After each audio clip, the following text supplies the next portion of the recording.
Thank you so much for listening to Urbanistica Podcast.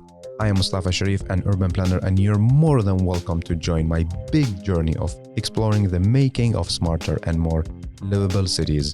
Please don't forget to follow Urbanistica on the different social media platforms, and also let's connect on LinkedIn. Big thanks to Urbanistica podcast partner AFRY. AFRY is an international engineering and design company providing sustainable solutions in the fields of energy, industry, and infrastructure. Are you ready for a new episode? Let's go for it.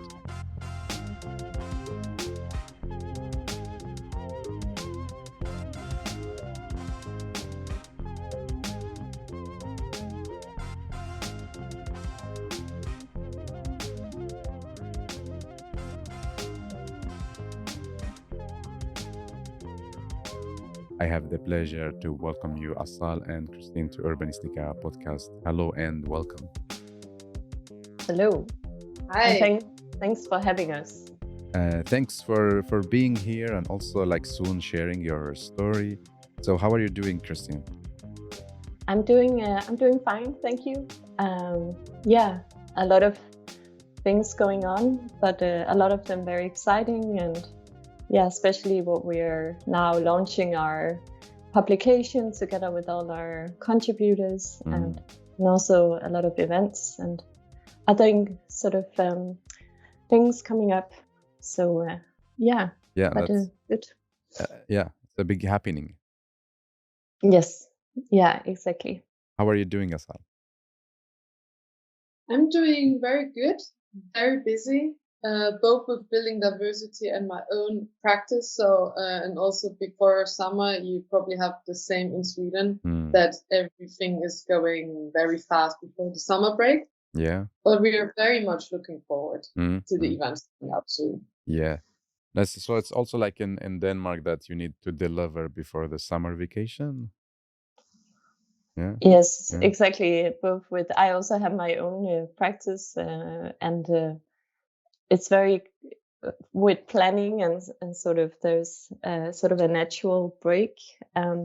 Luckily, that's important as well. So just trying to get as many sort of aspects closed before July or August.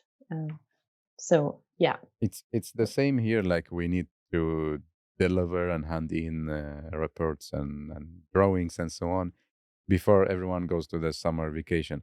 So I wonder who is going to read it? If everyone is going to the summer vacation, why we are delivering these and rushing so much before the vacation, then everyone. Yeah, exactly. It's one of those strange sort of I guess structures. Exactly. That's how to do it. It's sort of a standard way to do it. So it's definitely something that could be challenged in different ways, I guess. Yes. So let's start with you. You're our storytellers. Asal, how would you like to introduce yourself to our listener? Tell us about your passion. What do you work with now?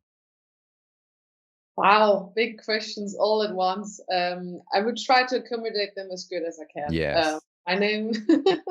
My name is Asal. I'm 33 years old. I'm Iranian Luxembourger, and I studied at 4 different countries, in Switzerland, Germany, Ireland, and now I'm here. And I graduated from the program Urbanism in Societal Change, 2017, and since then I worked within the architectural field, both as building architect, but then I specialized more into urban development and process development, participatory processes, and how to take the user as the starting point of every project. And I do that with my own firm called AIM, and it has been a roller coaster, and it's a nice roller coaster. So, and I'm passionate about people, and I think that's what we have in common, probably.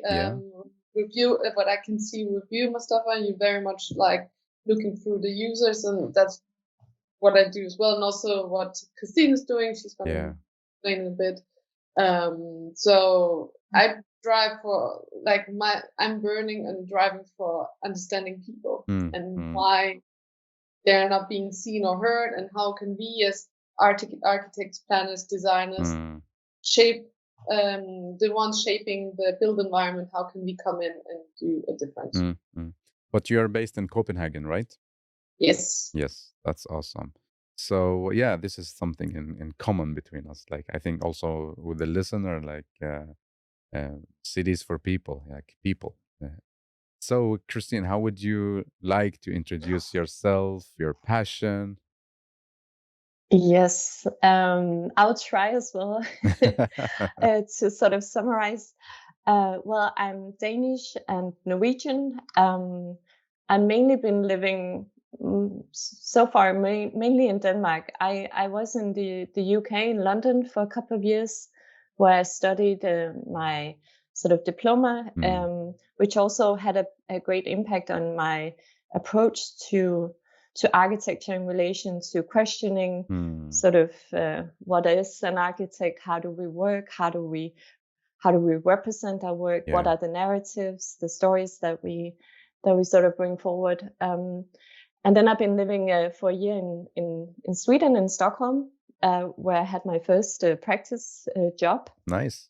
Which was a really good experience as well. Which studio? It's a studio. It doesn't exist anymore. It was called Bosat Fornell. It's now part of a larger company where I was exploring sort of interiors and working with the different other companies in terms of visualizing and communicating different kinds of it was different kinds of projects. And then the last 8 years, I've mainly been here in Denmark, working for also different companies, leading different projects in different scales. But then also a big part of my professional sort of, and also my personal,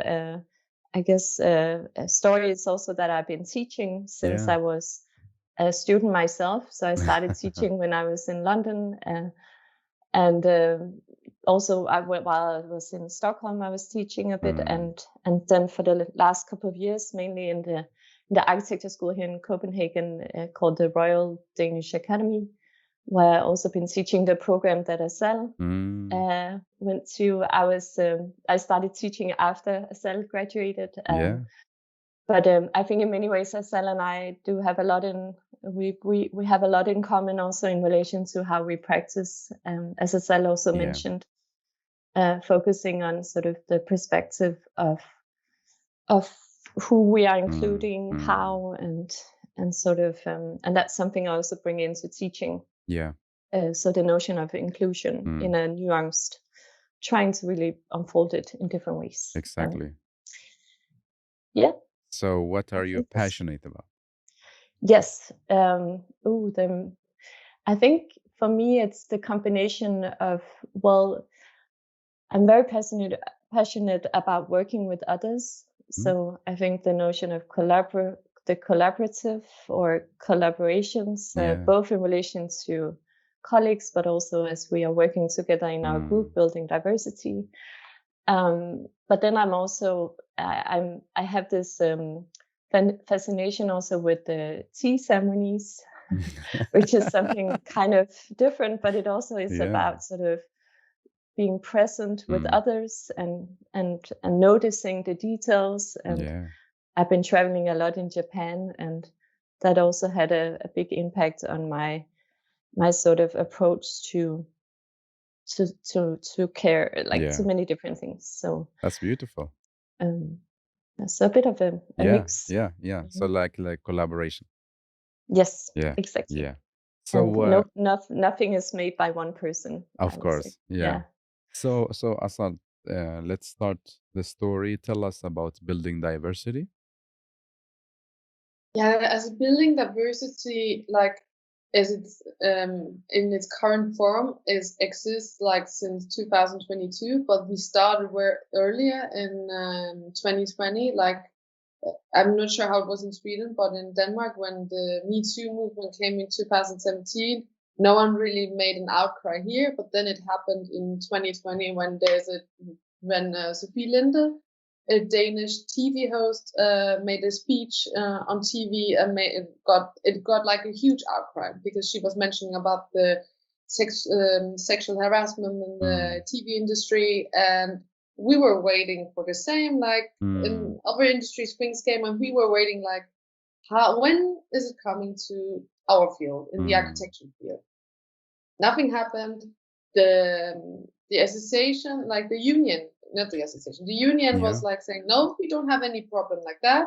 And that's where we said, okay, that's not true. We need to do something about it. And then we wrote like an open letter, which we then also published and also shared with the union. And also we said we need to collect some stories, and made like an open call for people to share like anonymously what they experienced in regards of sexual harassment, or even if they just knew someone who has experienced it. And then it got a lot of attention, and over 180 stories have been collected, and we shared it on the Instagram account Sexism in Architecture, and it's still available.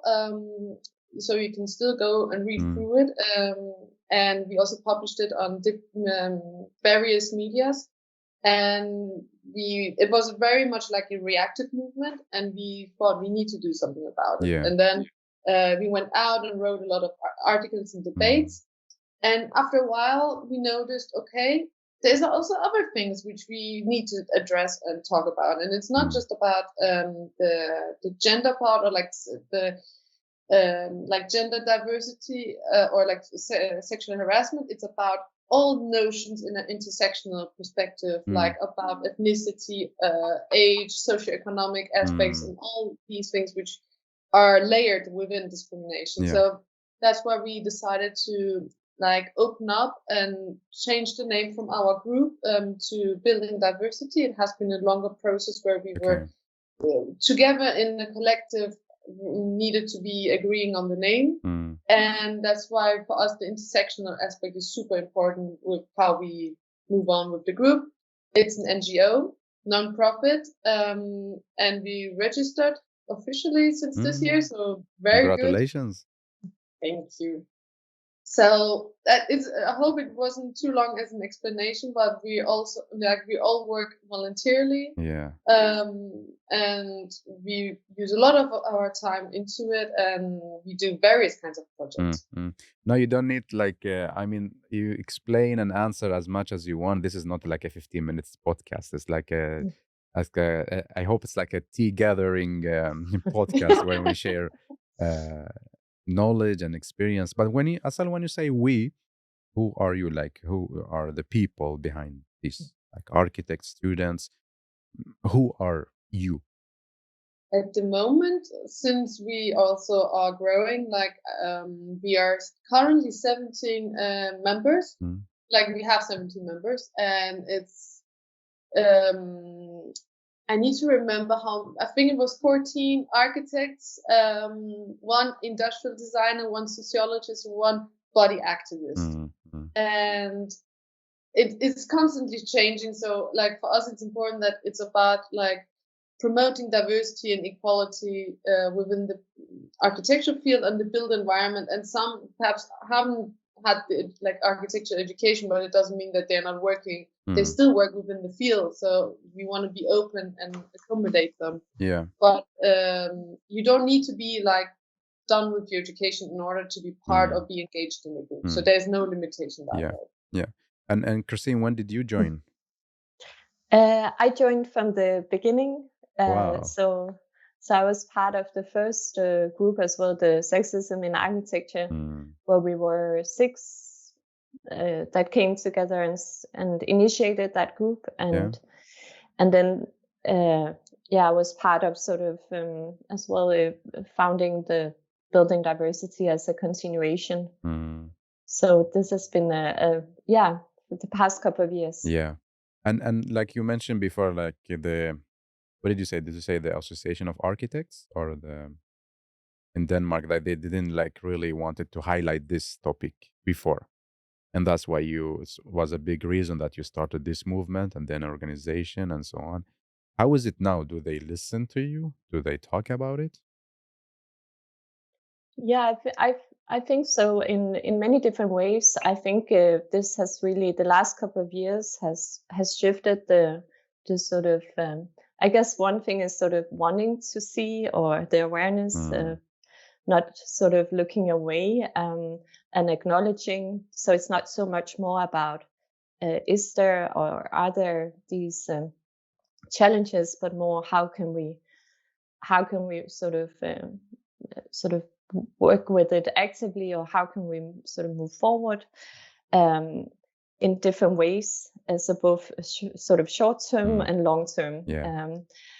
And I'm a bit involved also in the association now. With sort of, we founded a small group, sort of task force in the association, or the Association of Architects, and so we're trying to sort of also, you can say, also use the group as a way to reach out quite far, both in educational institutions, organizations, practices, and so on. So that's also really the strength of our, I think, of in many ways of our group, that we have we sort of have a large diversity of how we also practice, and who we reach. Because you have different networks, then different networks, platforms, and so on. Yeah, exactly. And from the different activities you do, you did the open call, the publication. Who is the architect? So what is the background of this? Because the title is very bold, and you're touching a very sensitive topic here for us in the industry. Yeah. Like you should know, architects it's the god. You should know this, no? It's the genius. Yes. Exactly, the genius who makes the drawing that then becomes this beautiful masterpiece that everyone's is enjoying. Yeah, exactly. Like, it is a very polemic question in some ways. Like, we know that it's sort of touching on many different aspects, and that was also the intention, to sort of ask it as an open-ended question, because for us it's really important that we don't focus as such on sort of the notion of solutions, but seeing the questions as something that could open up for dialogues, because that's in many ways how we also work in our group, and how we communicate, is that we try to establish dialogues, because we think this sort of the way that it doesn't become about oppositional sort of entry points, but more like how can we learn from each other.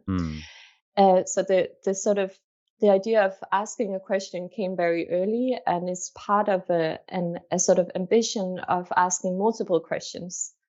So who is the architect is the first question, and then we are planning, if it works out with funding and so on, to continue it, and not have a predefined idea of how it's gonna sort of how it's gonna be, but more sort of asking the question. And in many ways, the open-ended question also reflected sort of a longer process of dialogues within the group. So both within building diversity, but also dialogues with external sort of individuals, organizations, and so on. And in many ways, the idea was also that the question can be approached in many different ways. So that's our intention, to not have sort of a predefined idea of what we are exactly asking, but leaving it up for interpretation, to also allow for a diversity of voices to sort of unfold it in that way they sort of would like to. And how did you get the financial part for this open call? We have been, from the beginning, I think there's been a lot of support, which has been amazing in relation to realizing some of these projects. So with the publication, we get funding from primarily, or from two foundations. One is the Danish Arts Foundation, and then a foundation called Dreyers Fund. So those two foundations have been very generously funding sort of the production or the realization of it. But as Asal mentioned earlier, most of our sort of the question of the time we put into it, hopefully someday we can be able to actually reward the time that's put in. We're not there yet, but hopefully that's also the ambition, because we also want to address the notion of of course, sort of unpaid labor and so on. But it's very much a sort of for us, it was important that it sort of was realized, and then Exactly. So you did an open call with the title who's the architect, and you received contribution from like the community, and then you put together as a publication. Is that correct? Like as a short description?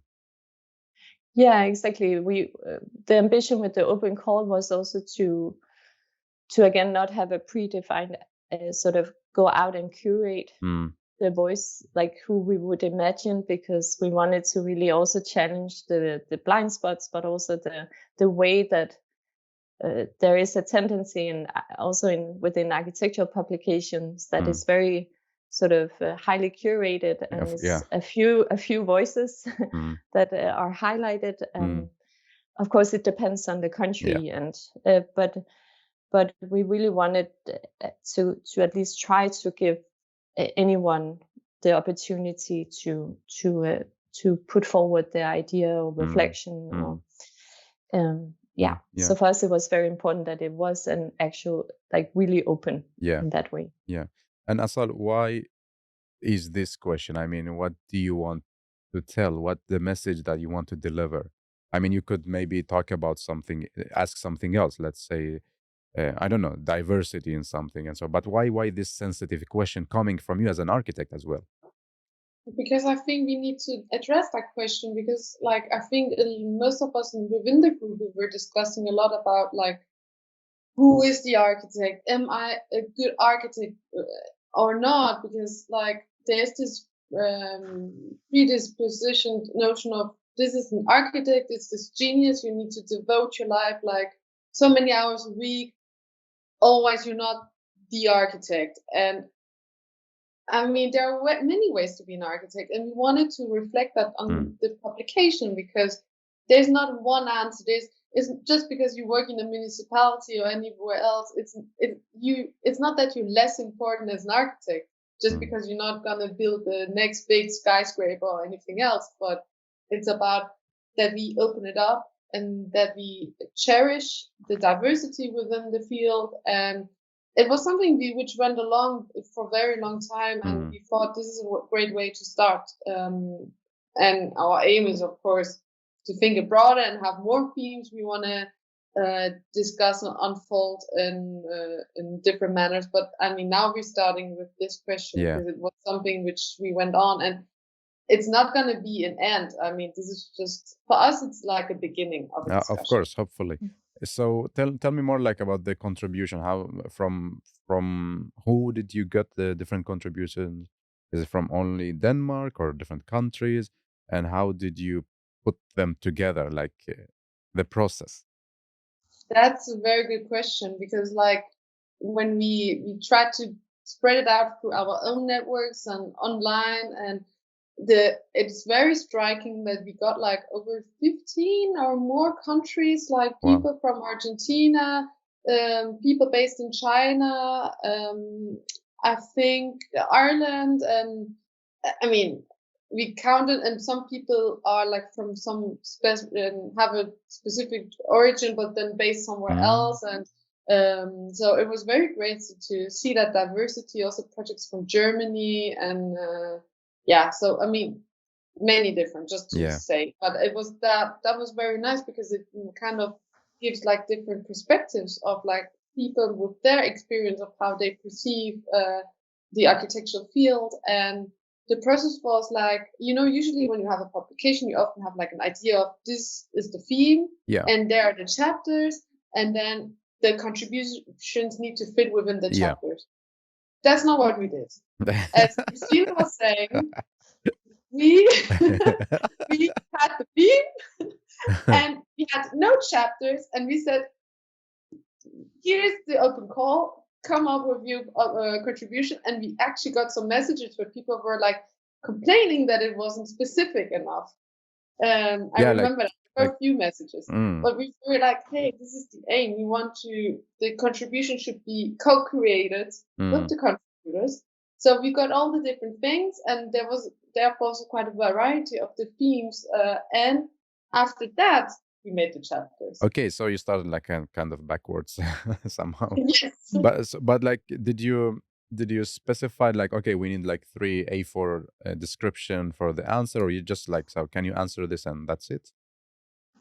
No, I mean, we asked for an abstract at the beginning so that we could see, okay, is the theme going, like, if they should sort of answer some of the specific questions, like about dealing with who is the architect, in a way, if they want to criticize or unfold the theme, and like if it's, and they could themselves like describe if they want to use it, like do a visual essay or not. Okay. So there were, and then after we got the abstracts, and when we made like we had some conversations with them, we then defined that, like, through what we could see, what we got as abstracts, we defined like the 3,000 characters or something like that. Yeah.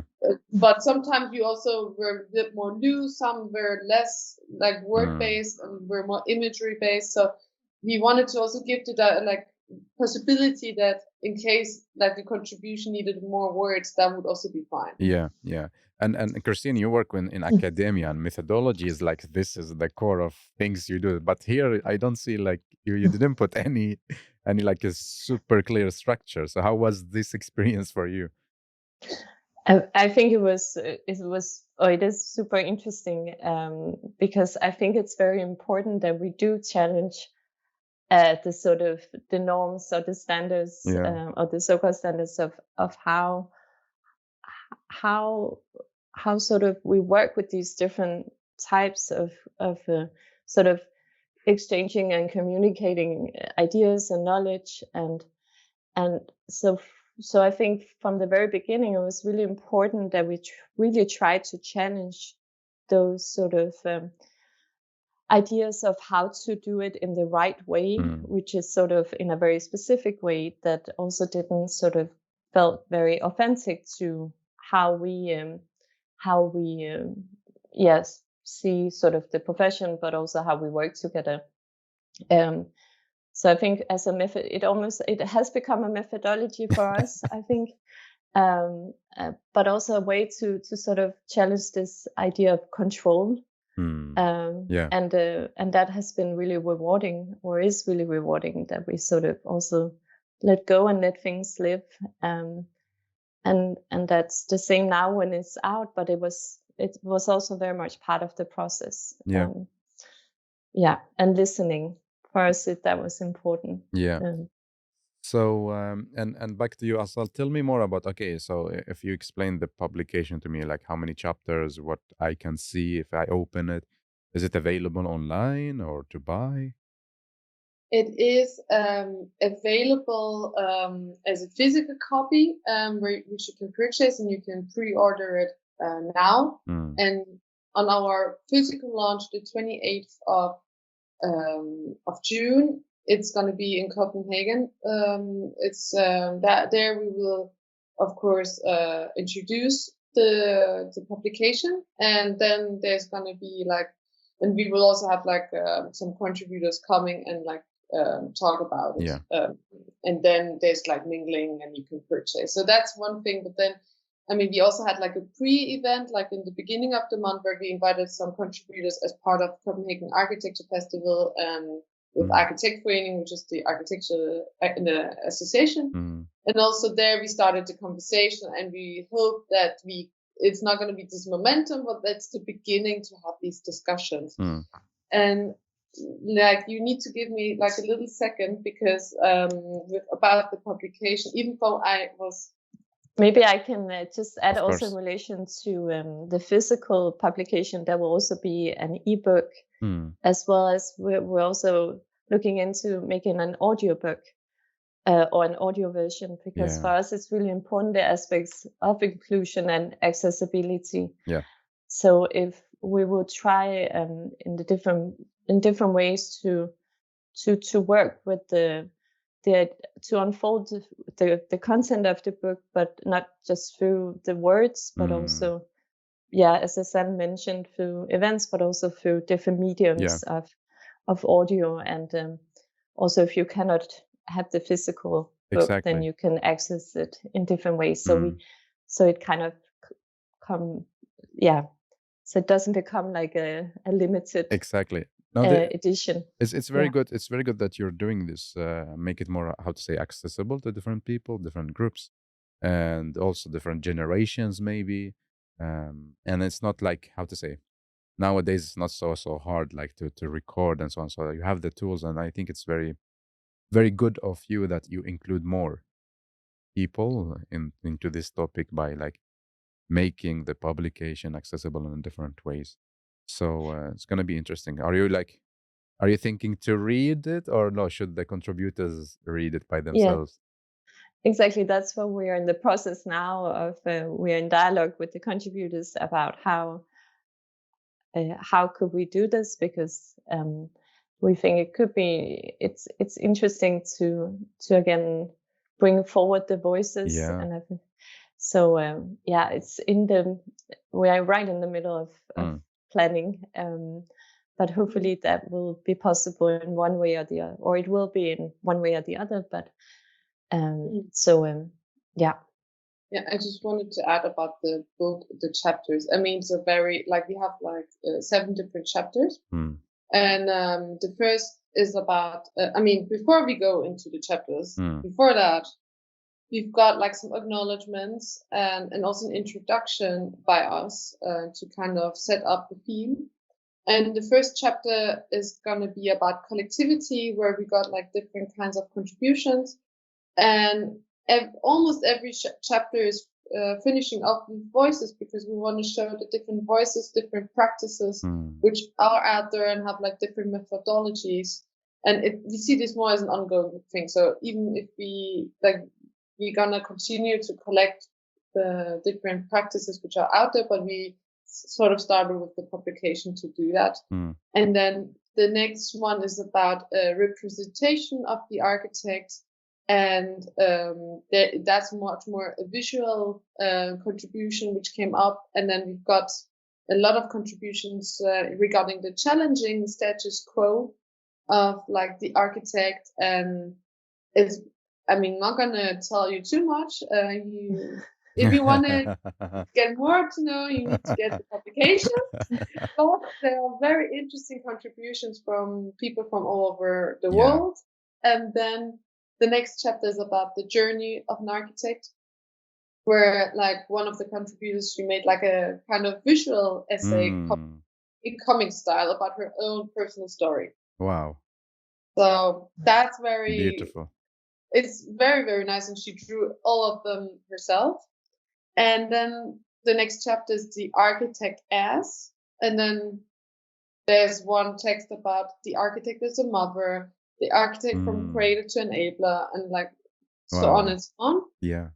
And I don't know, like then the 6th one is like imaginaries, where we imagine different scenarios, and also got like a text about feminist urban planning and gendered urban planning, and how they work within this, and about their findings and what we as how to question the traditional role of planners, for example.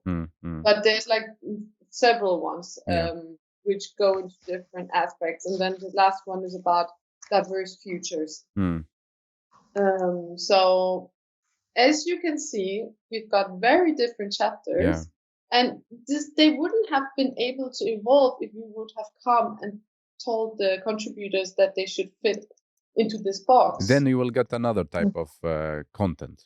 Of course. Is that how you control it? Like the way of you asking the question, the way you get the answer. But it's interesting, like it's very diverse in content wise as well. Like it's different in the content, like visual and different stories and so on.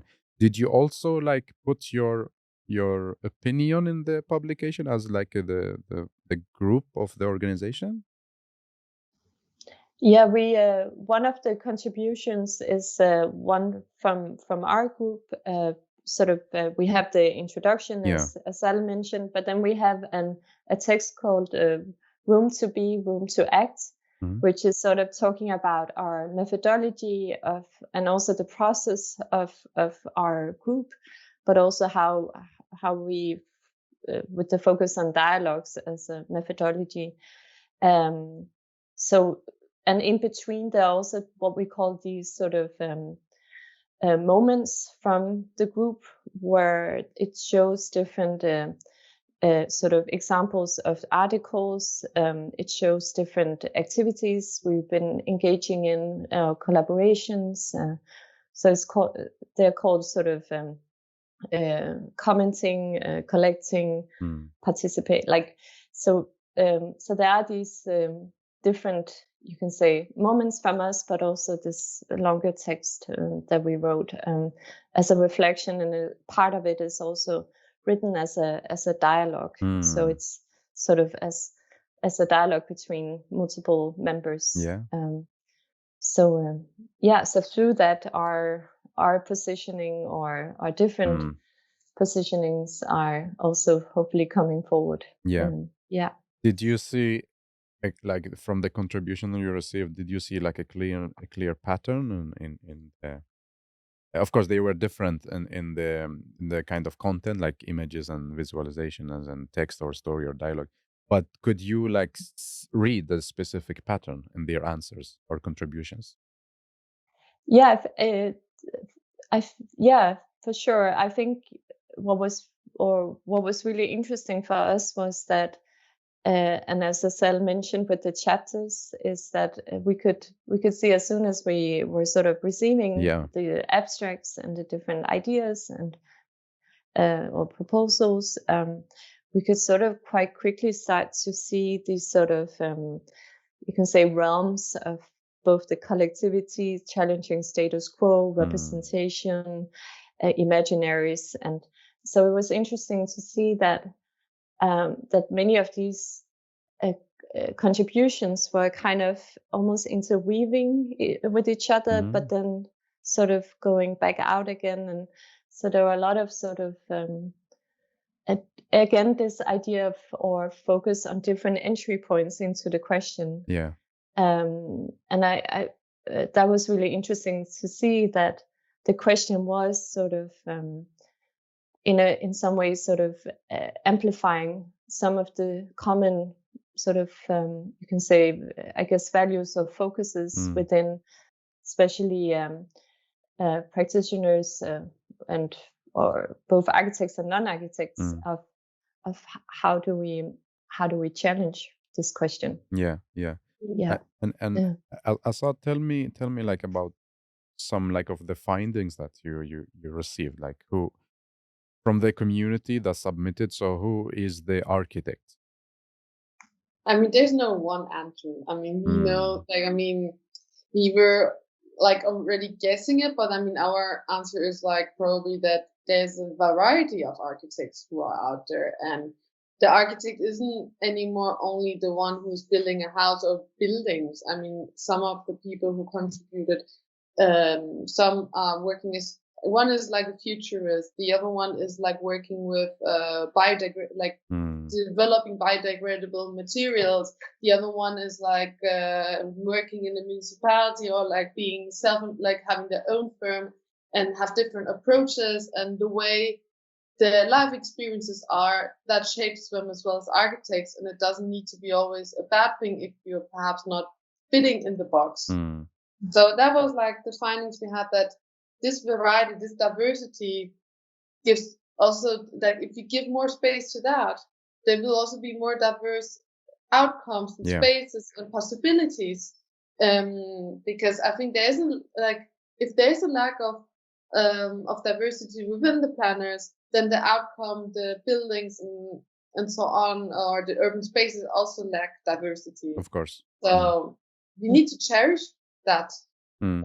And like, I mean, that was like for sure one of the things we noticed and also want to cherish and embrace in this publication.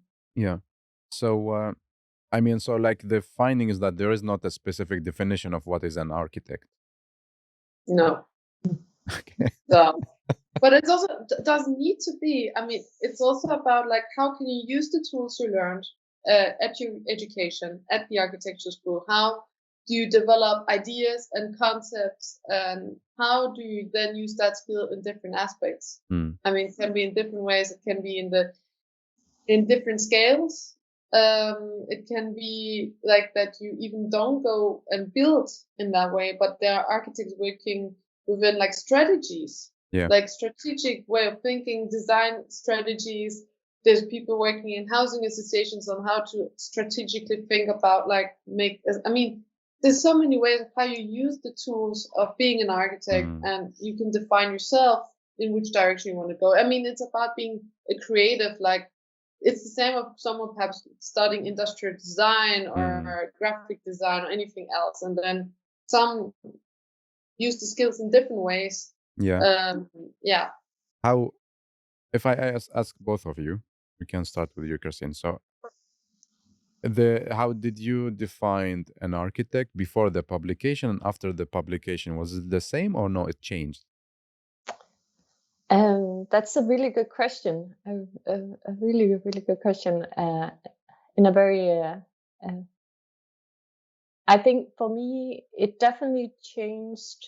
I think it was definitely nuancing even more the sort of the many ways that an architect can work and can who is the architect became, I think, even more nuanced, and I think that was really exciting as well, that it became very clear that we all have blind spots, so we all have biases in relation to, well, our sort of backgrounds and so on.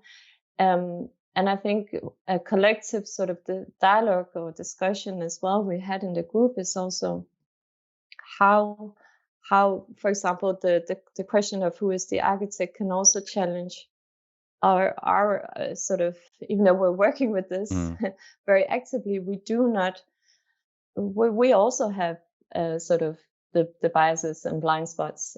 So I think it's a constant sort of opening up for sort of seeing more nuances of both each other and the world, and I think so it has definitely sort of opened up for even more, and that has been really fantastic as well to be indeed very much inspired by the contributors and so on. Yeah, that's beautiful.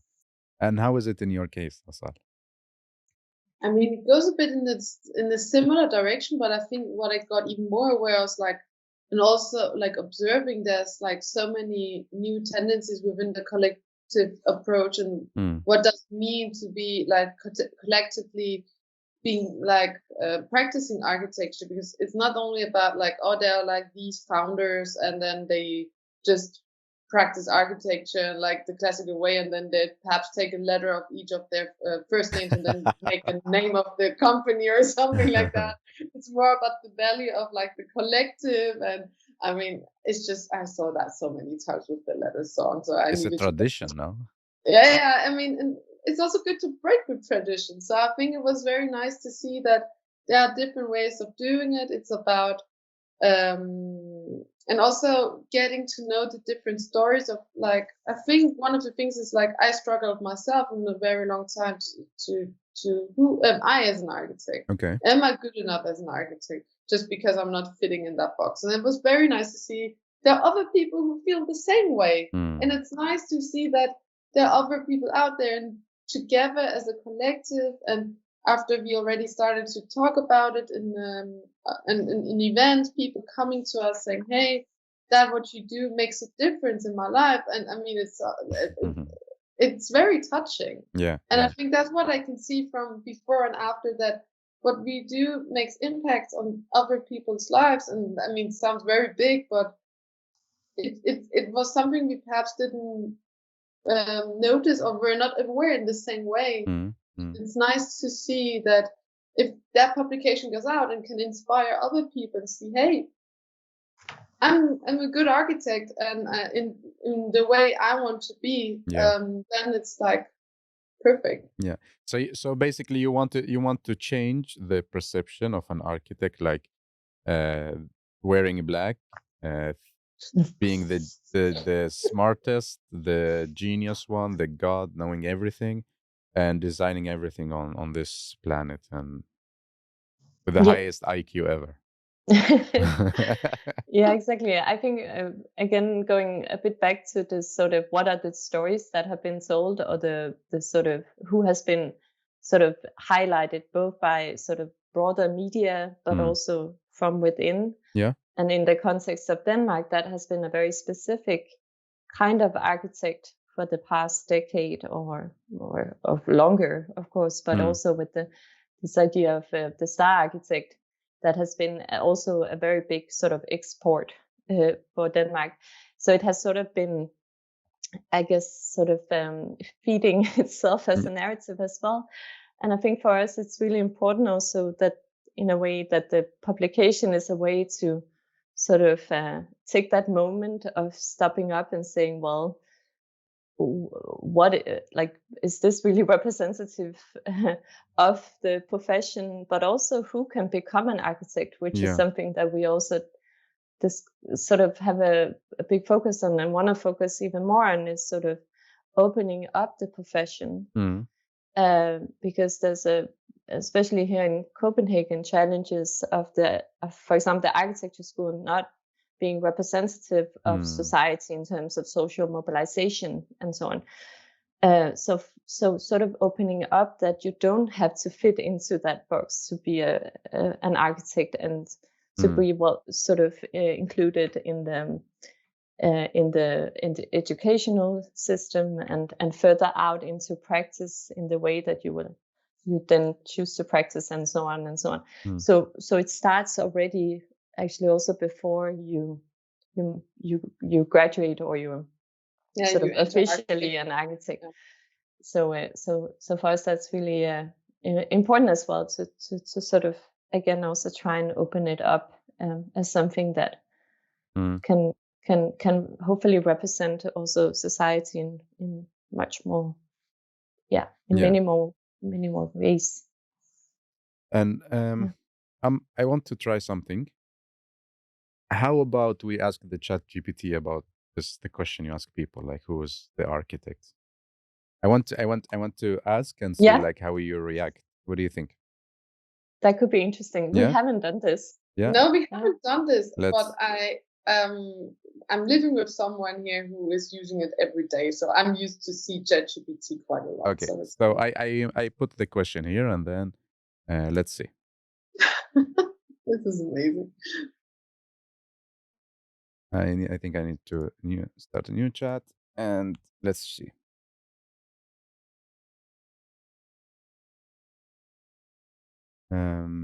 Okay. So I want to hear your reflection about what we see. Okay, let me read so for the listener. The term architect can refer to various individuals depending on the context. Could you please provide more information or specify the field in which you are referring to an architect? I can write like, I don't know. Yeah, it's interesting that it's sort of saying individuals again in the first this sort of first sentence. Yeah. And then okay, here we go. Oh my god. Okay. Now we're talking. Okay, maybe we get we got back a lot of text. An architect. Are you sure you want to read the entire text? No, I will just read like the few sentences. An architect is a professional who designs and plans the construction of buildings and other structures. They're responsible for creating functional, pleasing design that meet needs requirements of their clients while also considering factors as such safety, building codes, environmental aspects. Okay, I will stop share because it's like. So what do you think? I think for me, how it sort of represents or presents the definition of an architect is very commercial. It's about sort of the products of the building or the structure, and it's about the client. So I think in some ways it feeds into this again, the narrative of the not only the star architect, but also architecture as a service, as a product. Of course, architecture is in many ways a service, but the product or the object. So it's interesting that it starts with sort of a commercial, or for me at least, I read it as a commercial definition. Yeah, I mean, like, same here for me. When I saw the word client, instead of like building something for people, or so how do we change this image of what is an architect and so on? Because like I have many friends in different countries, and they all telling me the same story, that okay, when we start to work, we see the hierarchy, we see the big senior architect taking over everything, and we work hard and like so many hours every day and so on. So I mean, like, how do we start to change this within our industry to start with? Asal, we can start. Yeah, I mean, I'm gonna start, and then Christina, you like more than welcome to add on. Of course, I think it's not about like there's one solution and then it will all change. I mean, it's like so many different aspects. Like we need to go to see, okay, where are all the challenges? I mean, you mentioned the work hierarchies. We need to question about like the hierarchies, and also about the tone of like the like finding out how are the structures within the firm. Why do people not feel good or uncomfortable? And also being able that this power dynamics is perhaps, I mean, of course there will be some hierarchy, but how do we avoid like misuse of power? And how do we create like structures where people feel good and have some psychological safety in order to be there? I mean, this is the role of like legislations, of like that there should be some like law and regulations of how you should behave as a boss in a company, but as well like rule of conduct. And I mean, and then every firm can have like a workforce who can work on these things. So I mean, for example, like something like that. And then in the schools, that you have like a place where if students complain, and some of the stories I mentioned earlier about like the sexual harassment stories way back in 2020, a lot of them were about students not feeling safe, and like feeling that they experience like some kind of behavior which they shouldn't like experience. And that's about the like hierarchies within the school as well, and that there should perhaps be like, in case there isn't a place where they can go and complain about it, that there needs to be some kind of accountability for it. There needs to be a place where these students can feel that they're being heard and seen. So that's in the educational aspect. And then the institutions and like unions, that like if you as an architect come and want to have a discussion about it in your union, that the union is providing some solutions and suggestions of what can be done. So I mean, it's a very structural, like there are a lot of structural challenges in different sectors which we need to tackle. And as we mentioned earlier, we're not like the ones providing the right solutions. We want to like be change makers and try to create the discussion and be part of like finding out how it can be solved, or move forward. What do you think, Christine?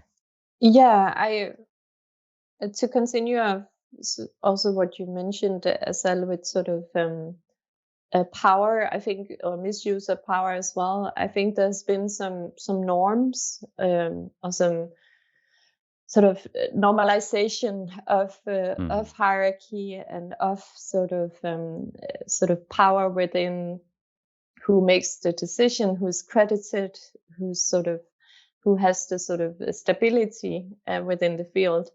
To a certain extent, of course, the profession fluctuates as well, but as a sort of overall general structure.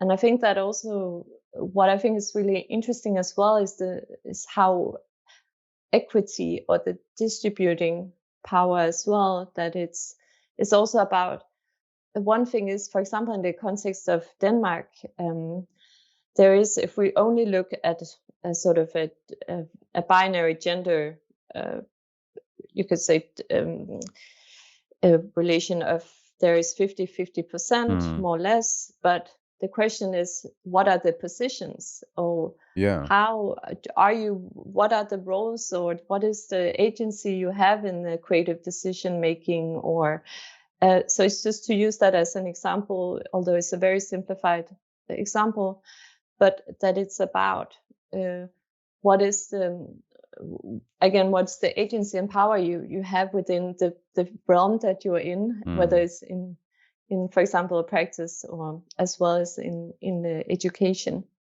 So I think there's something there where the distribution of power and reorganizing power is a big part of it. Yeah. And also in relation to educational institutions, where there's been sort of, again, norms, but also power that has done that it was less of a dialogue between students and teachers, where now it's, I think, a lot of positive change has happened also in relation to new generations of teachers, and sort of questioning the idea of the master and the sort of the student that follows the master, and the master is just reproducing oneself through the students. Where I think now we really try to support each student's sort of path. So I would say it's very much has to do with these norms within the profession. Yeah, because like before this episode, what I was thinking is like this is my own like perception and what I see and experience. We have like schools, like universities, and we get into the schools, we work on a project, sometimes with a team, sometimes alone. But it's all about how do we become like the one crafting and creating the future. Okay. And then it's growing, the ego is growing and growing because it's all about our words, decision, and my design is the one who's going to be the good one or the perfect one. And then we graduate, we make a portfolio, then we get into this huge competition to get the job. And when we get the job, we want ourselves to have the name, the label on this project. So I'm going to be like Zaha Hadid, or like Jan Gale, or like, I don't know, that other famous Bjerke, the famous architects, you know? So I want to get up and have my name featured and win the prize. So it's more about like me. So how do we, you started a little bit like Christine, like how do we break this egoistic career and way of thinking? Yeah, I think it's something that I think is very interesting, because it really asks the question of how do we both. I think it's very much starts in the education as well. So encouraging group work, encouraging sort of different types of process and project development, or sort of working with within a study. And then I think it also goes to the question of supporting one another, both through the studies, but also when you then graduate and sort of lift each other in many ways. And I think that sort of because I think competition or competitiveness with the peers and colleagues is something that has been dominating, but I think what we're working towards, and what the publication is also focusing on, is how, if we work together, we both lift each other and others, but we also can actually, the impact it can have in many ways is reaches in different ways, and so on. So I think in that way, the sort of, and I guess it also reflects the precarious structures of project in at least here in Denmark. A lot of offices are working with project contracts, so it can be very competitive to stay in an office, because you don't want to be the one who's then fired in the next round, or and so on. Now I'm sort of simplifying it, but I think the precariousness is something that the offices also have a responsibility collectively. There's a structural, cultural challenge there within the whole profession, together with organizations and so on, to challenge this sort of precariousness where many architects work within, with the uncertainty, because that has an impact on how you work with others, I guess, in terms of if you feel like you have to sort of always try to stay or fight your way through. What do you think, Asal? I think it can be very lonely to fight for yourself. I feel like it's something I very cherish in the group, that it's about the care for each other. It's about the care as a collective, and that you are allowed to be vulnerable. I think what I also can experience as with my own practice, sometimes it's hard to know. You can't know everything. There are like a lot of things you don't know, and it's so nice to be able to be vulnerable and be honest and ask for help. And I think that's something we need to be better at, instead of us fighting and elbowing each other, and then like this competitiveness. It's very toxic, in my opinion.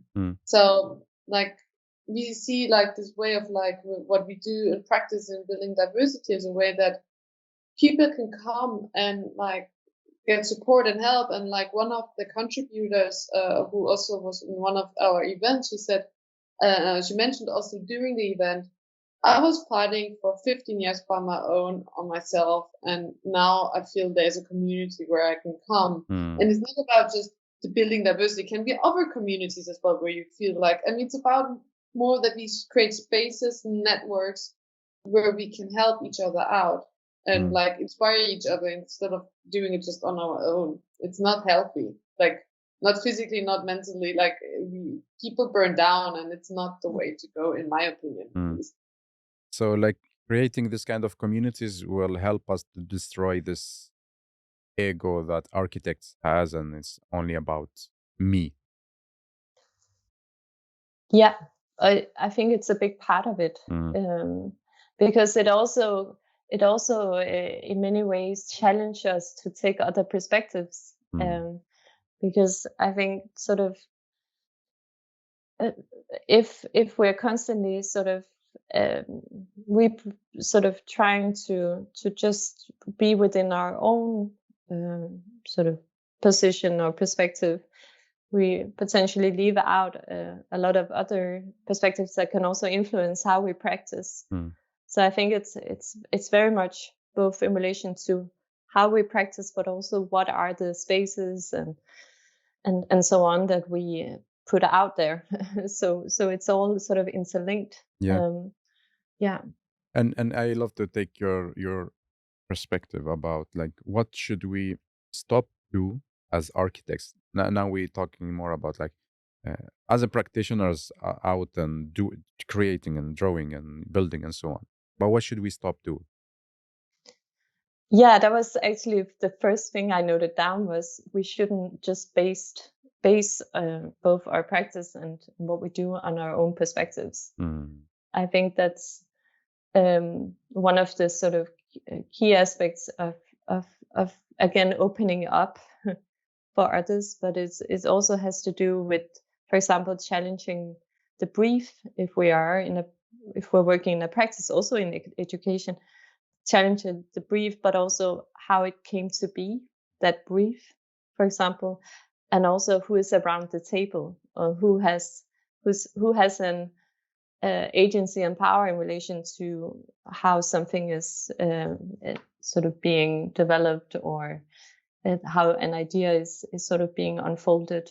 So I think the notion of the various sort of I think expanding our methodologies in terms of having much more focus on participatory processes, and also sort of again questioning our own role, but also how exactly this sort of collaborative process can also sort of become sort of bring so much value into a project. So I think really challenging how we see the world is extremely important. Yeah. And continue questioning it. And that's an infinitive process. Yeah. I think. So if you give me if you summarize your answer, what should architects stop doing? Your answer will be reproducing their own perspectives. Yeah. What do you think, Asal? Is there something we should stop do? I mean, I totally agree on that. Like, I think we reproduce like the image of what is supposed to be good architecture or the right architecture, because I mean, we got like told at school and other places, if you do this and if you put this window like that and this materials, then it's the right space. But then it's like, but for whom? Whom are we building for? And I think that's another thing. We should stop guessing or like stop assuming that what good architecture is. We need to question, for whom are we building and for whom is it good architecture, instead of like taking like basing the design on this like, you know, characteristic modular person or whatever. And I mean, people are different, their senses are different, their height and age and everything depends. Like, and we should like look into it and also take accountability as us as architects, and like take our role more serious, and like our social responsibility. Like, we shouldn't be, if I should say what we should stop doing is like to not believe in the power we have of changing things. But like I will be the devil advocate, you know. So from one side, you say, okay, you as an architect, you have the power and you should take it seriously and so on. And this is mostly of the architects do, is like, okay, I know everything, I design for people and that's it. From the other side, if you like leave the space open, welcome different actors to do the design, then what is left for you as an architect? Then like you're the one who's supposed to design, the one with knowledge. And now you're living like giving your paper and sketches to people who are not really expert and not trained to do that. So this is the devil asking. I want to hear. I want to hear Christine's answer. Yeah, it's. That's what I think really. It very much goes into the architect also as a facilitator, because I think one thing is that we design, but designing is also, I think one thing is to design, one thing, or as well as is to facilitate, and sort of seeing it's also, I think, in many ways a visual or something that architects often can have the strength in sort of seeing larger connections, sort of and mapping out, and then sort of creating or sort of designing facilitating others to bring in their perspectives, and I think also often as architects we work in contexts where we are our sort of contribution is something about the tectonics, or it can be many different ways, of course, in relation to whether it's physical structures and so on, but the context that we are working in, those people who live there or use that space, or they are the experts in many ways. So I think that should almost be the central part of then how the architecture responds to that, or sort of becomes a continuation of it. So I think, again, that's why I would probably, in relation to the devil's advocate, sort of say, well, maybe the architect is often more of a facilitator, or could be a facilitator. to actually also see architecture as something that's again co-created always with others. So you see the profession as an architect from being like, okay, I am the one, I put 1, 2, 3 as elements into the design and deliver something. But now you see more like I'm a more facilitator. I take the 1 from this, the 2 from this, the 3 elements from this, and then put them together and create. So instead of creating by myself based on my knowledge and experience, no, now I'm more like as a facilitator. Is this what you see? Yeah, exactly. I think that really becomes like the contextualization of architecture. I think it's really the core of that is really that it's based from within that context, and we cannot make those decisions beforehand, because then they become based then on pre-assumptions or our own sort of definitions, and again our potential blind spots and biases in relation to that. So I think if it is that we really want to anchor our practice in context, then it really, we have, that's this shift, or not a shift, I don't know if that's the right word, but it could be from where it then unfolds, and then the architecture becomes more of a response or sort of extension again of that. Because otherwise I think we are leaving out a lot of very important aspects of what it actually means to bring architecture into a context. And I think that's why many of the cities are failing people, is because like the planners or architects were only thinking from their perspective and not really paying attention to what people needs, dream, and wish. So we need this kind of shift of looking from our own perspective and thinking will be the solution, and then two, like welcoming more other opinions and perspective to make a solution that fits the users. Yeah, I mean, you can take the example of Robert Moses and Jane Jacobs, where he's sitting in on his pedestal and saying this is the right way to do a city, and then she came and said, no, this is not what people want. People want to live there where they are, on the flourish and cherish the community that there is. And I mean, look at her, what she did. I mean, and it's not just about her and the other places in doing the work, but that's a very prominent example. Yeah. So back to the publication, Asal. So what was the most interesting moment in producing this publication, and what was the most boring moment in the making?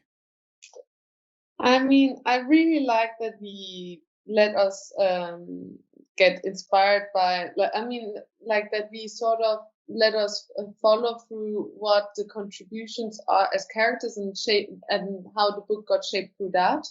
And also we tried to, in case there were things unclear, that we very tried to have a good discussions with the contributors and ask and develop and adapt their piece to the contribution, so that it wouldn't be oh no, this is not perfect, bye. No, it's we tried to have a collaboration and a discussion and dialogue, and took time to answer questions and be transparent about it. So and I think it was very, very rewarding that we were open about how the publication should be like.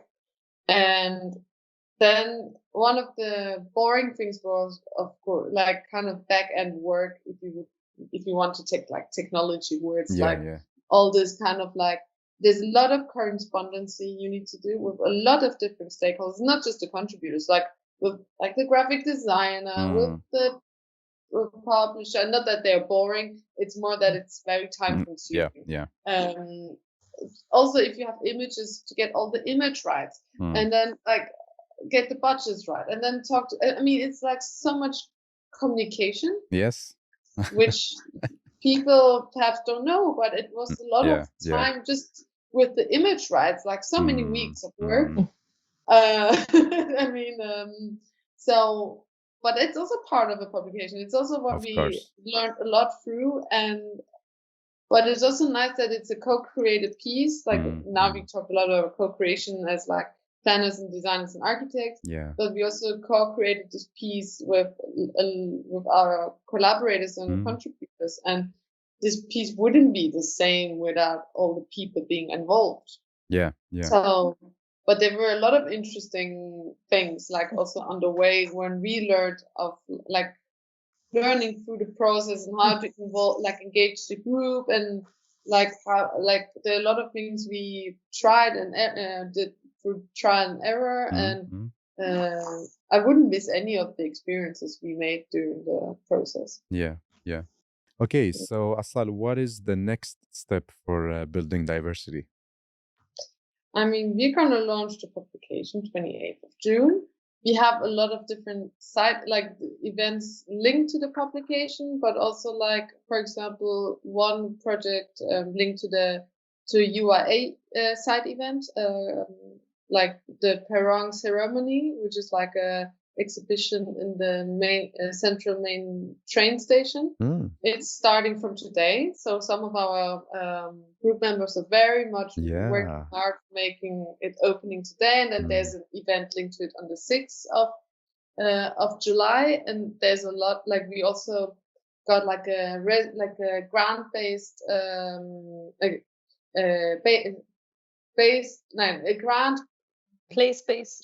place-based grant, thank you, from provided by ReArt. Yeah. It's an institute, and we all like then organized an event with them in September. But as well, we got asked to be part of their greenhouse sessions, the 5th to the 6th of July. So that's the ones we have confirmed, at least, but we have also like some other requests already. So and I mean, it wouldn't be possible to have it like distributed through the same two people doing it all, because here it's too many things. So they have a lot of kind of events ongoing, and also like collaborations, which we can't we can't say too much yet, but there's a lot happening, and I don't believe that it's gonna finish. I think it's gonna be more, and I mean, it's a lot that if people have an idea in our group and they think, let's unfold this, then we're like, okay, fine, do it. As long as it's fitting with it. Exactly. I mean, it shouldn't be like something totally off, but usually the sky's the limit, as I like to say. No, but congratulations, like a lot of requests, things happening. It means that you're creating something, you're bringing attention to what you do. So this is big. So like really congratulations, and shout out to the team. Yes, we have. It's really in so many ways, and into the core of it, a group effort. So I think we have, as part of our group, is that we do these focus groups. So every sort of or many of the activities that we do, different people take different responsibilities and an agency as well in those sub projects or sub activities. So it's really motivating and exciting that that we can really have a lot going on at the same time, but it's sort of distributed out in many different ways. Cool. And then one thing I wanted to mention also in relation to our activities is that Asal and I are going sort of out more in the countryside or rural side of Denmark, and also going to bring the publication for this culture meeting, which is happening in Jutland, sort of some hours from Copenhagen where we are.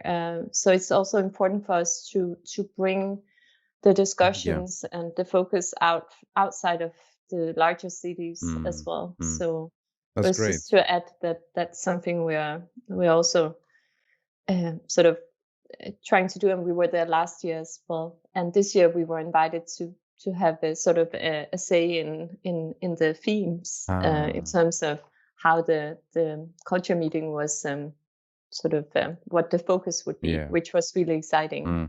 So interesting.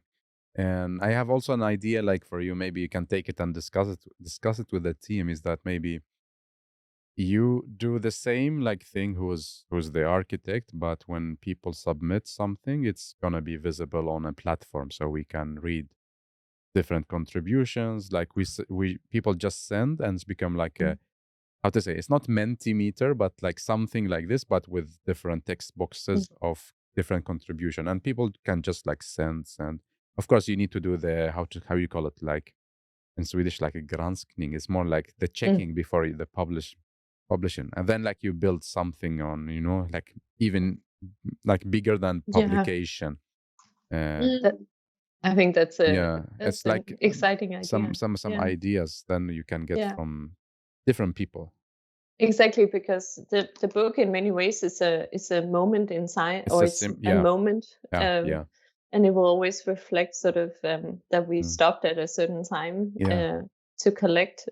So it would be a wonderful way of sort of keep growing and expanding and nuancing and like within 50 years we will receive some texts that telling the opposite of what we have now, maybe. So exactly. No, but really good job. It's very needed, and yes, congratulations for all the great work you're doing. You're making a change, so just like keep doing it. And I'm thinking, if we have listeners, they want to join the organization. How is it? Like, what should they do? Do they need to pay? Do they need to do some work? Or how is it? If let's say I want to join the organization, how do I do that? Should I do? Do you want to? I can. I mean, the thing is,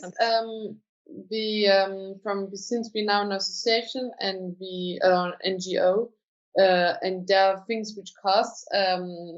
We are like, you need to, like, if you want to get a member, you get in touch with someone from our group who's like a membership responsible.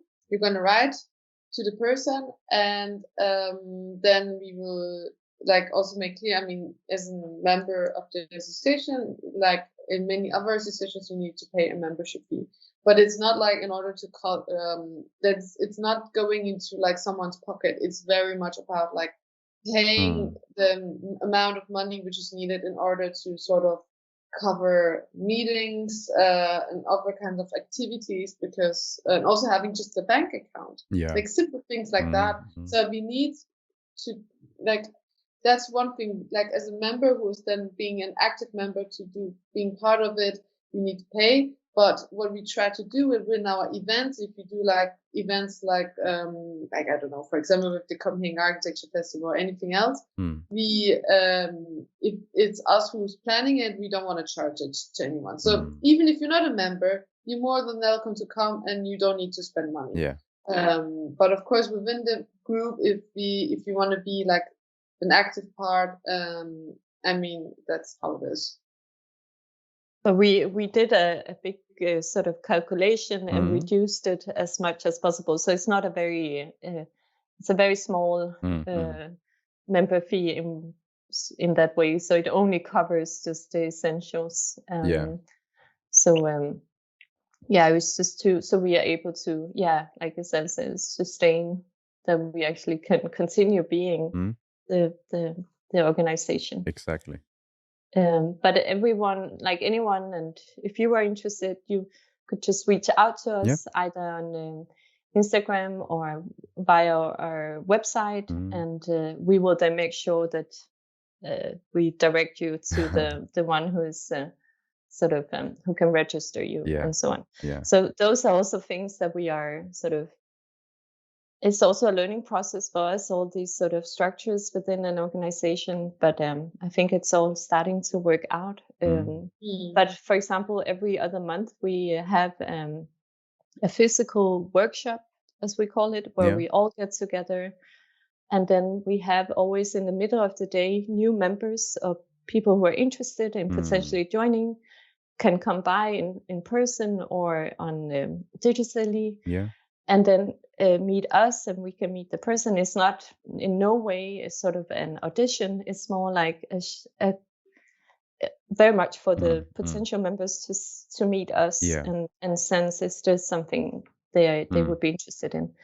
And then we had really good experience with that, to meet in person, and then everyone who actually visits it have become members. So it's really wonderful. And then every other week we then meet online. We have like a meeting where we go through the different focus groups and just talk. So we are in contact. Many of us are in contact almost every day. But as a group, it's definitely every other week. And we have also Slack.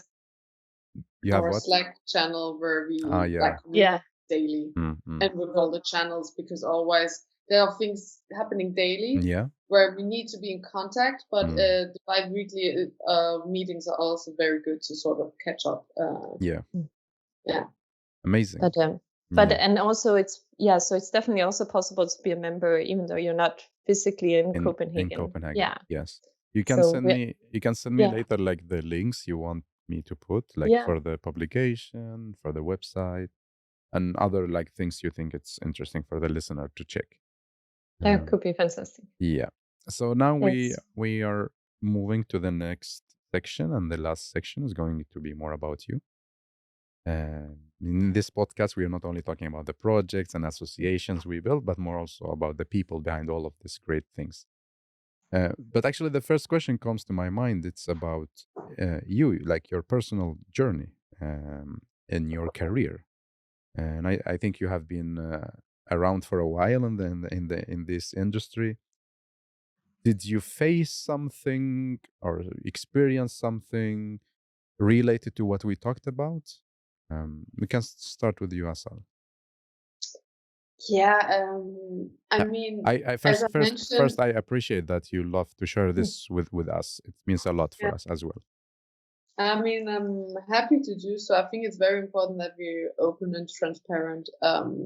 So I mean, throughout my studies, I unconsciously experienced that I got kind of treated in a different way. I wasn't aware of it myself for a very long time.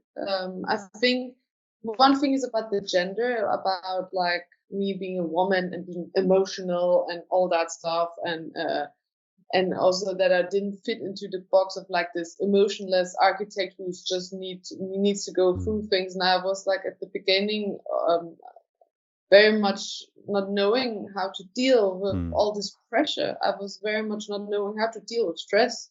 It was way too much, and I had to change university because of that, because I couldn't deal with the pressure. And then afterwards, it was a lot after when I graduated. The pressure of what?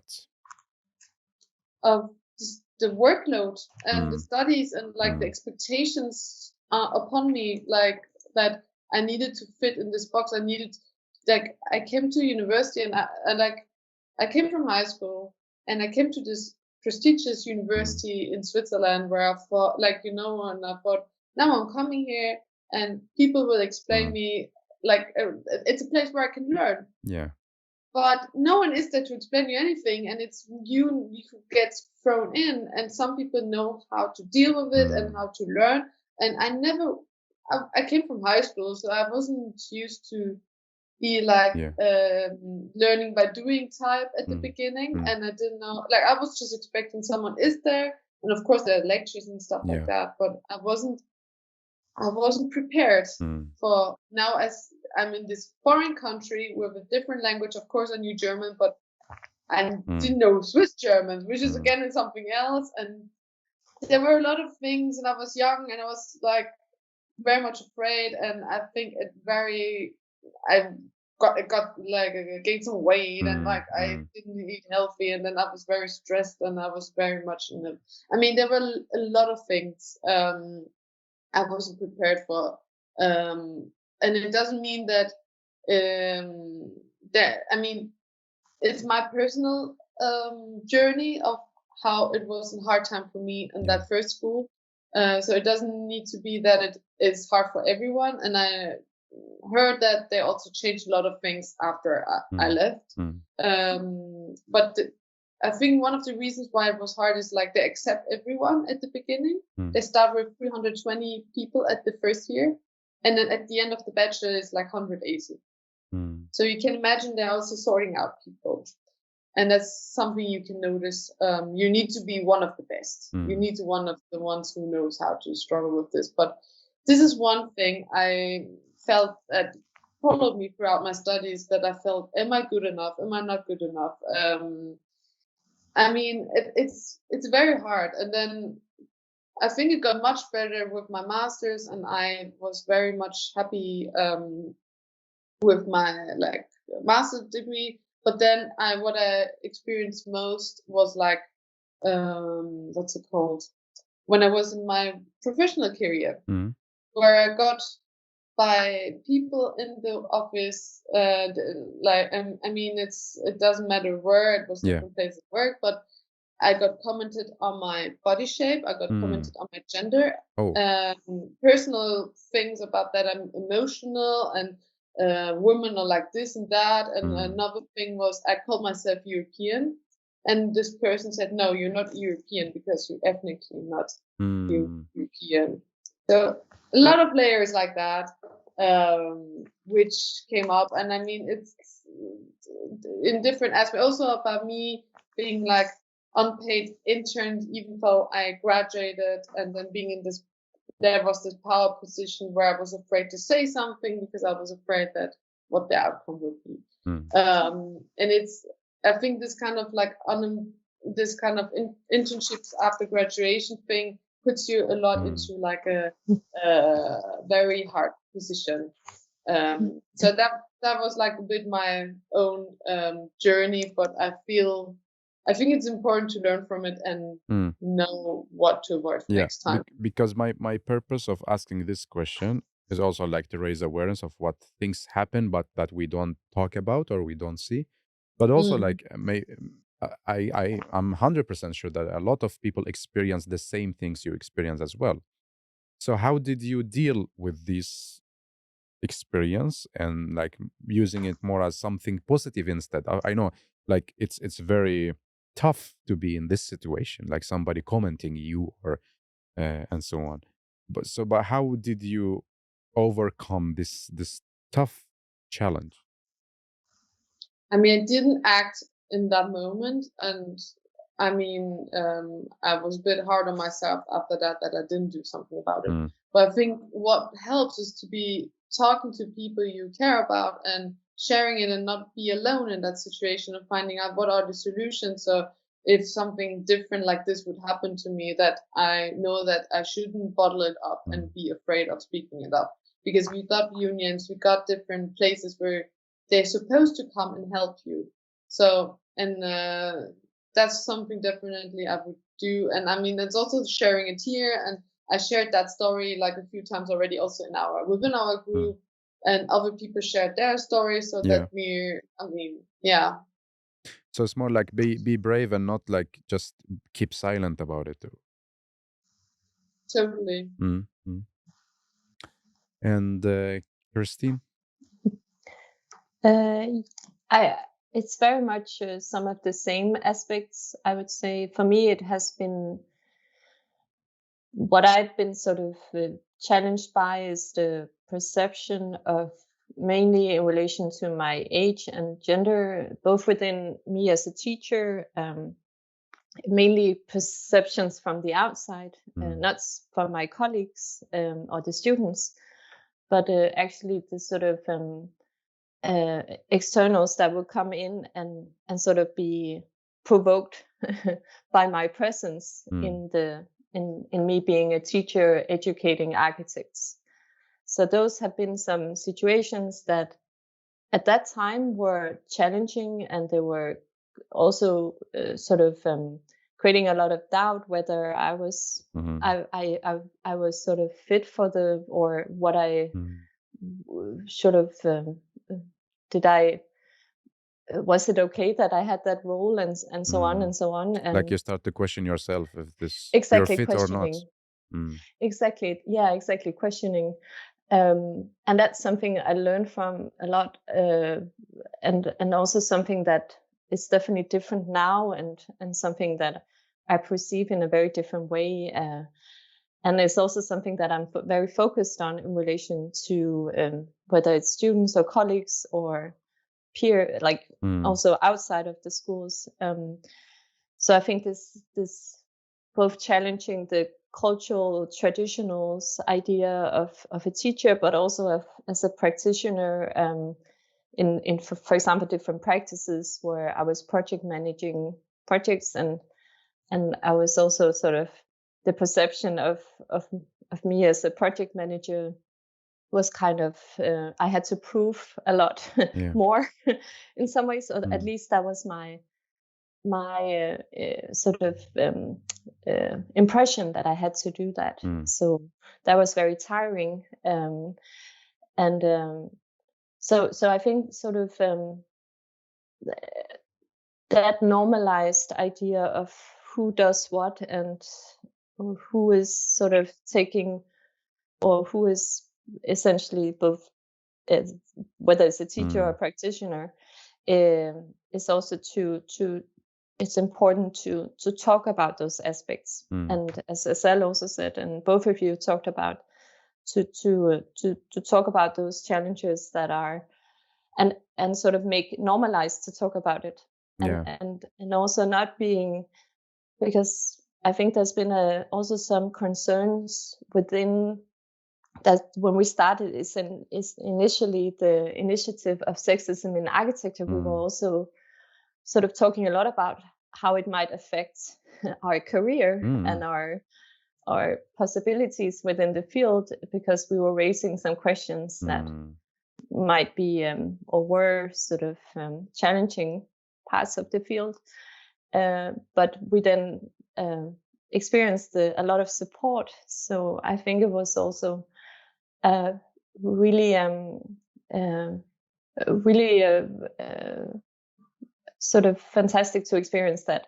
To actually take those positions and speaking up is something that also is something that's becoming normalized. And I think also what I can see with the generations in the schools, and is something then talking about well-being, your rights, both as a person and as someone who is studying or working and so on, is something that's essential. And by doing it together, it doesn't become about necessarily the individual example or case, but it becomes about multiple examples and cases that together can kind of so by standing together, it can sort of challenge even more. The thing is also, like, what we sometimes miss is that we think this is gonna affect our career, but in reality it's like gonna affect our life, like if you hear one comment from a colleague or from your manager about you, your shape, your gender, your how you look, your background, this will not only affect you during the work. When you go out, you will forget. It's gonna be in your heart, your mind, and this is gonna affect your life as well, and this is we should really pay attention to that. It's like we are human, and it's a life, it's a day. It's not like you became someone else when you go out from the office. So we should really pay attention to this. Yeah, exactly. It's really important, because there is no sort of clear boundary between those realms. And I think also sometimes those people that might be sort of either acting in a discriminating way or might not be aware of it, and then it's important that we talk about it. So we also try to, or at least we can try to then take those dialogues, and then hopefully the person or whoever it might be can also learn from that. So so I think that's where, again, the dialogue and sort of taking those conversations out, and making them into also broader conversations on both structural and cultural challenges is really important. And Christine, what motivates you to do what you do today? I think that's all of my fantastic co-members, both in building diversity, also my colleagues, also other sort of individuals and others out there who are sort of lifting each other. I think it's, for me, that really is extremely motivating, that, and especially what has happened within the last couple of years, that it's not about we are all individuals, of course, and we have our own things, sort of, we have our own personalities, our own so on. But I think it's extremely motivating to work with others, where you can learn from each other and you can build something together. As, for example, as we do in our group. So I think that's also what really makes it that we do work a lot on these different aspects of our group, but it's also because we just can't not do it. Like, it's so motivating, so it's hard not to do it. So we might not get financially sort of quote unquote value from it, but it's so much value in other ways that cannot be bought. I can imagine. Essentially. Great. Yeah, And totally agree. what Asal, and what motivates you? I definitely think like to be part of the group. Okay, now I just say the same, but it is very much like this. I feel like when I entered the group, and I was not one of the founding members in 2020 back then. I entered a half a year later in beginning of 2021. I didn't know what I should expect, and when we there was very much room to us to act together and find like ourselves as a collective, a way to like create our like agenda or the aim of building diversity. So it's so beautiful to see how it evolved. And for me, it's not just like some group members, like they're my friends, like, and if I feel like there's something I'm not sure of, like I can ask them for help. I can also, like, there's a very good tone of voice. I feel I can be transparent, and I also feel that there's room to disagree, and also that we learn from each other without that we attack each other. Like, I don't think we had we have some disagreements sometimes, but it's nothing where I would be worried about. We try to be very open about how, if we feel, this is not going in that direction, then to find like a common ground. That's one thing within the group. In my practice, I'm like very happy that, because for me, even if I sit alone in my firm, I always collaborate with other people, and a lot of the projects wouldn't be possible if we wouldn't have people I can ask for like advice, or if, like, for example, I collaborate with this like feminist carpentry firm, and then there's like this other firm who's like getting all these like reclaimed materials, and then I can get the reclaimed materials, and I mean, it's all this cycle of people you interact in a daily basis, and my clients often being like public institutions and stuff. That for me, it's also a relationship with these people I have, and also that there's a trust and also flexibility in my own role, and it motivates me every day that there's like this kind of exchange and relationships. I mean, it's a lot about relationships. When we build and design, it's about relationships with users, like stakeholders. I think this is something we also need as architects to see. We crafting and designing relationships and spaces. I mean, that's something which motivates me every day, and also that I have a nice backbone at home with the people I have in my private realm. I have around me who also enable me to have like time and and also like what's it called, mental capacity to do like being part of building diversity and having my own practice and having that support. I think it's very much important to highlight that you need to have people, friends and family who support you Mm-hmm. either way. So that's what motivates me every. That's so beautiful. So I'm happy to see you both, like you having what's motivating you, hopefully, like now. That's great to hear. And as you mentioned, Asal, it's like first it's about us being like self-sustainable, understanding ourselves, our needs, our feelings, and then first circle of friends and family that's supporting us, and then we Mm, can like just go out to the society and then make great relations and do positive impact. mm. So Mm. now it's the last two questions in this episode. The first one is about you giving two takeaway messages to our listeners. So we start with you, Christian. It's takeaways in relation to this conversation, or It's up to you. overall. Overall, you decide.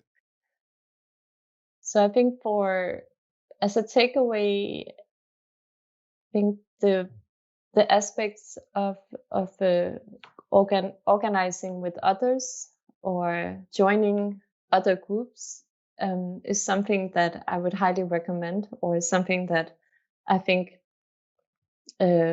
sort of is a positive takeaway in relation to both in relation to one's own whether studies or practice, but also in relation to hopefully positive, or making a positive impact in different ways.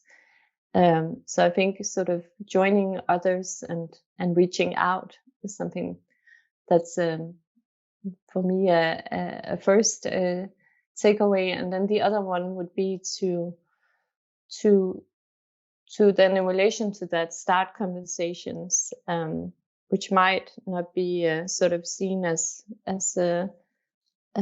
traditionally looked upon as conversations that would be normal, quote unquote, in relation to the profession. But it's also by asking questions that we actually also can hopefully have a more positive impact, because there are so many challenges, not just both socially but also environmentally and so on, in relation to the impact we do have on the world, as we talked about earlier. So I think and then potentially seeing oneself also as a facilitator in relation to that. So facilitator and designer potentially combined. Exactly. Yeah. And Asal? Yeah, I think to question the norm, to question like what you think is normal within the field or within what you are surrounded with every day, is one of the biggest things, because when you just enter architecture school, you just feel this is how it should be, this is the way it is, and no, it doesn't need to be that way. I think this is one of the biggest things I learned within the last few years, that no, question. If you feel this is not the right way, then like gather some people around or like go and get your point out, and like also of course argue why you think this is like this norm, you think it's normal, should be questioned. And then the other thing is about like you can be yourself the person who defines your own, like you're the one defining your own role within the field. You can be the architect you want to be for yourself. It sounds perhaps a bit cheesy, but that's what I felt gave me the passion and motivation, that I don't need to fit in this. Which architect am I? Am I now this kind of architect who makes buildings, or am I landscape architect, or this and that? You can also pick the things you think make you the architect you want to be. And when I try to explain people, then I use some words to explain what my role is. But I don't feel like a lot of the things I'm working with are like have been taught in school. So I think it's about like trusting your guts, and if you feel I want to work, like there are architects who are like combining that what they learn in architecture and perhaps are more working within like more practical aspects with carpentry.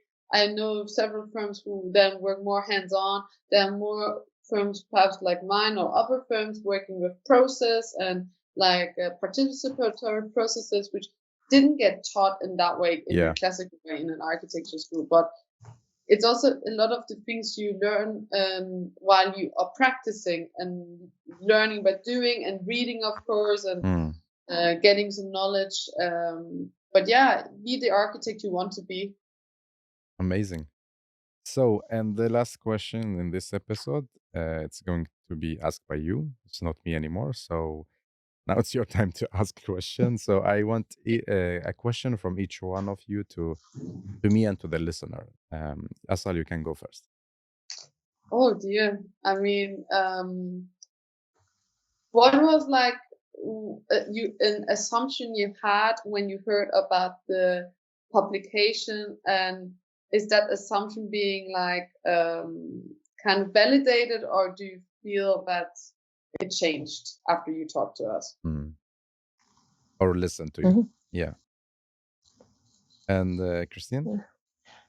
I think my question would be actually asking the question you asked us earlier in relation to whether your perception of who is the architect has changed during this conversation. Okay. Yeah, I will start to answer your question, Christine. Yeah, of course it changed, to be honest. Like, I have an image about, first I'm from Iraq, and there we have like Zaha Hadid is from Iraq. And in my generation, we are like brainwashed to grow up to be like Zaha Hadid. So we also have something like common. If you want to call yourself something like cool or like a master or thinker, you say like Mustafa Hadid, or like you say the name and then Hadid, so you associate yourself with this kind of persona. With all respect to Zaha Hadid, rest in peace, of course. No, my perception changed a bit from like this kind of traditional architect, but now like I see so many different types of being an architect. You can be an architect without working with actually architecture, like drawing. Can be a journalist. I know, like we have now an architect, but he's a journalist.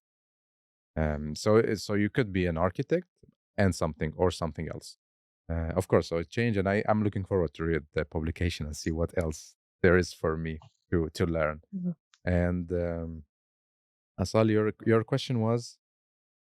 Yeah, I mean, like, did you have like any assumptions before you? I mean, there's perhaps a bit. Yeah, I not had. only about who the architect is. Yeah, I thought like you will be more extreme against what is a traditional architect, but now you're actually soft. I thought you're gonna I thought you're gonna like destroy the word architect and architecture and being like super this extreme. This is what I had, and I thought, okay, this is gonna be like dangerous episode. I need to be careful. But like from when we talked, that's why now I think we talked like 2 hours, but there's a beautiful flow and there is a logic behind what you do, and it's all about like widening the perspective we have. So yeah, I was expecting something extreme, but what I saw is more like, okay, there is a logic behind what you published. We're not polemic, not like constructive or like. Yeah. But again, I hope you enjoyed this episode. You enjoyed this conversation, and again from my heart, thank you so much for sharing your stories, and also like for creating this platform for us. And thank you so much for giving us the platform to talk about it, and for us to have this conversation with you. It's a big part of sort of also getting it out there. So thank you so much. Thank you, Mustafa, for giving us the platform. And I mean, we wrote to each other like a few times already, and I'm also listened to several episodes. I mean, not to all 400. Some of them are in Swedish, so it's a bit hard for me to listen. But I think it feels like it feels like an honor to like not. It doesn't feel like it. It is an honor to be part of this episode, and also looking forward to hear what your listeners are gonna think about the theme of the architect after listening to this podcast. Yeah. Thank you a lot. Thank you. Take care.